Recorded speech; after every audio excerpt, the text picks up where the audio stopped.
आचार्य शंकर जब अपने अद्वैत ज्ञान से परिपूर्ण होकर के आगे की साधना के लिए वे काशी में आए, तो काशी में साक्षात भगवान विश्वनाथ ने उनकी परीक्षा लेनी चाहिए। और उन्होंने इस बात को देखा कि प्रातः काल जब ब्रह्म मुहूर्त में आदि शंकर गंगा स्नान के लिए जा रहे होते हैं, तो वह सबसे अछूत कही जाने वाली एक सामान्य व्यक्ति के रूप में वह उनके मार्ग के सामने खड़े हो जाते हैं। तो स्वाभाविक रूप से आदिशंकर के मुंह से निकलता है, हटो, मेरे मार्ग से हटो।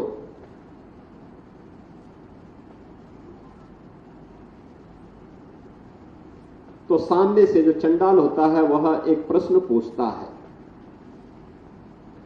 कि आप तो अपने आप को अद्वैत ज्ञान के मर्मज्ञ मानते हैं, आप किसको हटाना चाहते हैं? आपका ज्ञान क्या इस भौतिक काया को देख रही है, इस भौतिक काया के अंदर बसे हुए ब्रह्म को देख रही है? अगर ब्रह्म सत्य है तो जो ब्रह्म आपके अंदर है वही मेरे अंदर भी है। और इस ब्रह्म सत्य को जान करके अगर आप इस ब्रह्म को ठुकरा रहे हैं तो इसका मतलब आपका ये ज्ञान सत्य नहीं है।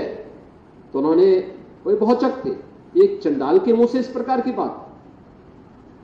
उन्होंने कहा कि आप कौन हैं, मैं जानना चाहता हूं। उन्होंने कहा कि जिस ज्ञान व्यापी की साधना के लिए, दुर्भाग्य से वो ज्ञान व्यापी आज लोग उसको दूसरे शब्दों में मस्जिद कहते हैं, लेकिन वो ज्ञान व्यापी साक्षात विश्वनाथ ही है। जिस ज्ञान व्यापी की उपासना के लिए आप केरल से चल करके यहां आए हैं, मैं उसका साक्षात स्वरूप विश्वनाथ हूं।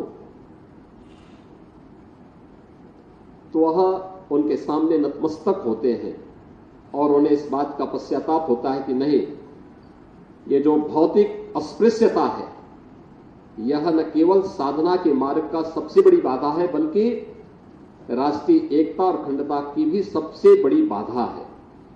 और इस बड़ी बाधा को अगर हमारे समाज ने समझा होता तो देश कभी गुलाम नहीं होता।